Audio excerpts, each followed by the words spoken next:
नमस्कार मंडळी, नमस्कार. मी स्वप्नील कात्रड आपल्या सगळ्यांचं स्वागत करतो आपल्या लाडक्या यूट्यूब चॅनलमध्ये, ज्याचं नाव आहे मी मनाचा राजा. तर कसे आहात मंडळी? मजेत आहात ना? मजेतच असायला हवं. तर काय चाललंय मंडळी तुमचं? काय करताय? काय काम? आज वीकेंड आहे, आराम, रिलॅक्स. कोण कोण गावी जायच्या तयारीत असेल? थोडं रिकवर होत आलंय आपलं. दुखतोय म्हणा थोडा, पण एवढं असं नाही. बाकी तुमचं काय चाललंय विशेष? काय करताय?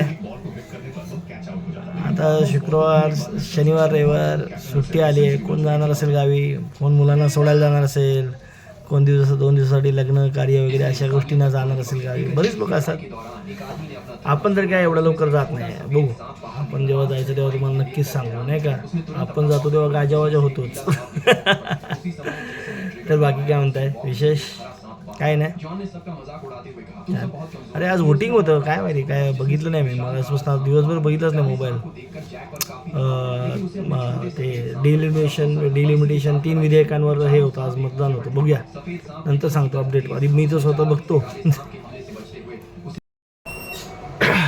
मंडळी, मी आता मगाशी तुम्हाला बोललो ना, आपलं आज संसदेत 3 विधेयकं मांडण्यात येणार होती आणि त्या 3 विधेयकांवर कालपासून चर्चा चालू होती. एक विशेष सत्र बोलवलं होतं सरकारने आणि ते विधेयक म्हणजे महिला आरक्षणाचं विधेयक तर होतं, जे ऑलरेडी नारी शक्ती वंदन कायदा अधिनियम 2023मध्येच पास झालं होतं. सप्टेंबर 2023मध्ये पास झालं होतं.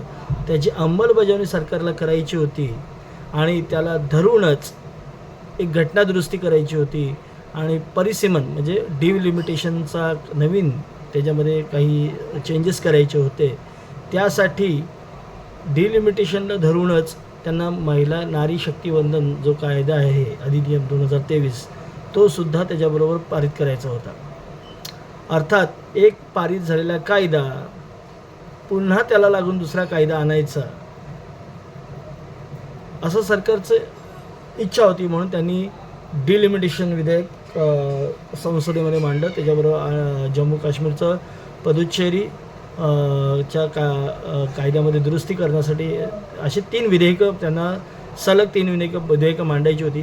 त्याबद्दल कालपासनं संसदेत बरीच चर्चा झाली आणि त्या चर्चेनंतर आज मतदान झालं संध्याकाळी 7:45 वाजता आणि मतदान झालं. त्या मतदानामध्ये विधेयकाच्या बाजूने 298 मतं पडली आणि विधेयकाच्या विरोधात 230 मतं पडली. अर्थातच ही घटनादुरुस्ती होती. त्याच्यामुळे घटनादुरुस्ती कुठल्याही आपल्या कॉन्स्टिट्यूशनमध्ये, संविधानामध्ये जर बदल करायचा असेल तर त्याला उपस्थित जी लोक म्हणजे खासदार असतील, त्यावेळेला जे उपस्थित खासदार असतील त्याच्यापैकी 2/3 मतं ही त्या विधेयकाच्या बाजूने लागतात. तरच ते विधेयक पारित होतं, म्हणजे पास होतं, ॲप्रुव्हल होतं आणि त्याचा कायदा बनतो. पण आज झालं असं, 540 लोक उपस्थित होती, खासदार उपस्थित होते. त्याच्यापैकी 360 मतं आवश्यक होती ही कायदा पास होण्यासाठी. पण झालं असं, ही पूर्ण बहुमत न भेटल्याने हा कायदा आज काही मंजूर झाला नाही. अर्थातच म्हणजे आपल्या सगळ्यांना दुःख तर आहेच की महिलांना जे 33% आरक्षण भेटणार होतं संसदेमध्ये, म्हणजे लोकसभेमध्ये आणि विधानसभेमध्ये देखील, ते आता लगेच भेटू शकणार नाही. पुन्हा सरकारला ते विधेयक नवीन सत्रामध्ये आणावं लागेल, ते पारित करून घ्यावं लागेल. पण जे विधेयक जो कायदा आधीच पूर्ण बहुमताने 2023मध्ये पास झाला होता, तर त्याला जोडूनच दुसरं विधेयकला आणायचं, घटनादुरुस्ती आणायची आणि ते विधेयक नामंजूर झालं ह्याचं खापर विरोधी पक्षांवर फोडायचं, हे कितपत योग्य आहे? अर्थातच महिला आरक्षण कायदा जो होता, 33% रिझर्वेशन त्यांना भेटायलाच पाहिजे होतं. कारण आज पूर्ण लोकसंख्येच्या जो त्यांची पूर्ण लोकसंख्येमध्ये त्यांची टक्केवारी, महिलांची टक्केवारी ही जवळजवळ अर्धी म्हणजे 50% आहे. जर 50% सदस्यांना, 50% समाजाच्या एका भागाला, एका जेंडरला त्यांचं प्रतिनिधित्व जर भेटत असेल तर काय वाईट होतं? सगळ्यांनाच ते मान्य होतं, सगळ्यांनाच ते पाहिजे होतं. कारण त्यांच्या वतीने, त्यांच्या महिलांच्या वतीने बोलणारी प्रतिनिधी तिथे लोकसभेमध्ये, विधानसभेमध्ये येणार होते, त्यांचे प्रश्न मांडणार होते, त्यांच्यासाठी विकासाच्या योजना नवीन नवीन घेऊन येणार होते, त्यांच्यासाठी नवीन नवीन कामं करता आली असती, त्यांचे प्रश्न मार्गी लावता आले असते. पण झालं काय? त्याला जोडूनच डिलिमिटेशनचा कायदा हा सरकारला पारित करून घ्यायचा होता. आणि जर तुमच्याकडे संपूर्ण मेजॉरिटी नसेल, सरकारलाही माहिती होतं की आपल्याकडे संपूर्ण मेजॉरिटी नव्हती, तरी त्यांनी हा कायदा इथे घटनादुरुस्ती आणली. का आणली बरं? जर तुम्ही ऑलरेडी पास झालेला कायदा पुन्हा नव्याने आणत असाल तर काय फायदा आहे? कारण ऑलरेडी विपक्षाने, म्हणजे विरोधी पक्षाने तुम्हाला पूर्ण बहुमत याच्यावर दिलं होतं, तो कायदा पास करायला दिलं होतं. आणि विरोधी पक्ष आता देखील म्हणत आहे की तुम्ही जुनाच कायदा पुन्हा लागू करा, आम्ही त्याला आत्ता 100% अनुमोदन देतो. पण तुम्ही असं करत नाही आहात. कसं आहे मंडळी, याच्यावर एक जुन्या काळातली बिरबलाची खिचडी ही आठवते मला. म्हणजे त्याला खिचडी शिजवायची आहे, खिचडी तर शिजवायची आहे, आणि पूर्ण जवळजवळ शेवटच्या थराला खिचडीचं मडकं, त्याच्या खाली आग ठेवायची. बघा, लोकांना दाखवायचं आग, आम्ही खिचडी तर ठेवली आहे शिजायला, पण त्या लाकडाला दोष द्यायचा. म्हणजे बरोबर जळत नाहीत, बरोबर आग लागत नाही, ऊब लागत नाही, त्यामुळे खिचडी शिजत नाही.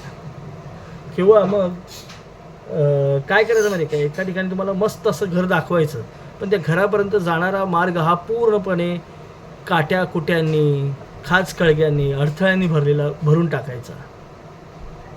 काय अर्थ आहे याला? बघा, महिलांचं रिझर्वेशन कुणाला नको होतं? सगळ्यांनाच हवं होतं. बघा, आपल्या प्रत्येकाच्या घरात महिला असतात, आणि समाजात प्रत्येक ठिकाणी महिला आहेत, प्रत्येक ठिकाणी महिलांचा वावर आहे, त्या समाजातलं एक अत्यंत महत्त्वाचं घटक आहेत.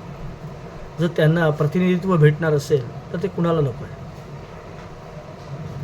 आता बघा, मला जितपत माझं ज्ञान आहे, माझं आकलन शक्ती आहे, त्याच्यावरनं मला एवढंच कळतं आहे की सरकारला हे माहिती होतं. म्हणजे असं माझं मत आहे, मी एक सांगतो, त्याच्यावर चुकीचं असेल कारण मी काय त्यातला विशारद नाही आहे किंवा माझं त्यातपर्यंत जाण्याची कुवतही नाही आहे. पण माझं असं मत आहे की सरकारला जर माहिती होतं की आपल्याकडे पूर्ण याच्यामध्ये बहुमत नाही आहे, तर त्यांनी त्याला जोडून दुसरा कायदा का आणायचा होता? का आणला?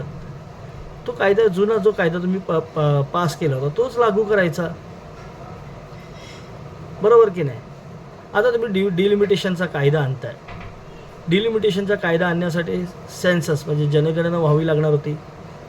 जनगणना तुम्ही 2001 तुम्ही नाही, चला कोविडमुळे ती जनगणना झाली नाही. जर 21मध्ये नव्हती झाली तर जेव्हा तुम्हाला हा कायदा आणायचा होता, 23मध्ये पास झाला होता, 24मध्ये तुमचं पुन्हा सरकार आलं होतं, बरोबर? त्याच वेळेला जर सेन्सस चालू केली असती तर हा कायदा तुम्हाला आरामशीर लागू करता आला असता.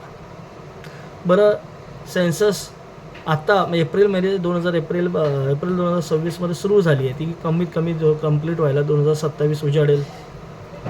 मग हा कायदा 2029मध्ये लागू करता आला असता. पण नाही, तुम्ही डिलिमिटेशनचा कायदा जोडण्यासाठी पुन्हा 2011चा सेन्ससचा आधार घेऊन तुम्ही डिलिमिटेशनचा कायदा लागू करणार होतात. डिलिमिटेशन झालं पाहिजे का? तर झालं पाहिजे, अर्थातच वाढत्या लोकसंख्येनुसार ती काळाची गरज आहे, बरोबर आहे. कारण एका खासदारावर किंवा एका आमदारावर तेवढी लोकसंख्या, जास्त लोकसंख्येचा भार येतो. एकटा आमदार किंवा एकटा खासदार एवढ्या मोठ्या लोकसंख्येला पुरा पडू शकत नाही. त्यासाठी खासदारांची संख्या वाढायला पाहिजे, तर का पाहिजे तर वाढायला पाहिजे, निश्चितच पाहिजे, त्यामध्ये दुमत नाही आहे. मग तुम्ही ह्या कायदा लागू करण्यासाठी डिलिमिटेशनचा कायदा का आणताय? डिलिमिटेशनचा कायदा का आणताय? तुम्ही जुन्या सेन्ससनुसार, म्हणजे आता आहे ती, समजा आहे त्या लोकसंख्येनुसार 543 खासदार आहेत, त्याच खासदारांच्या संख्येवर 33% आरक्षण दिलं तर कुठे वाईट आहे? काय वाईट होतं? चांगलंच होतं की. आणि नंतर मग डिलिमिटेशनचा कायदा आणला असता. बघा, कायद्यामधलं आपण तज्ज्ञ नाही.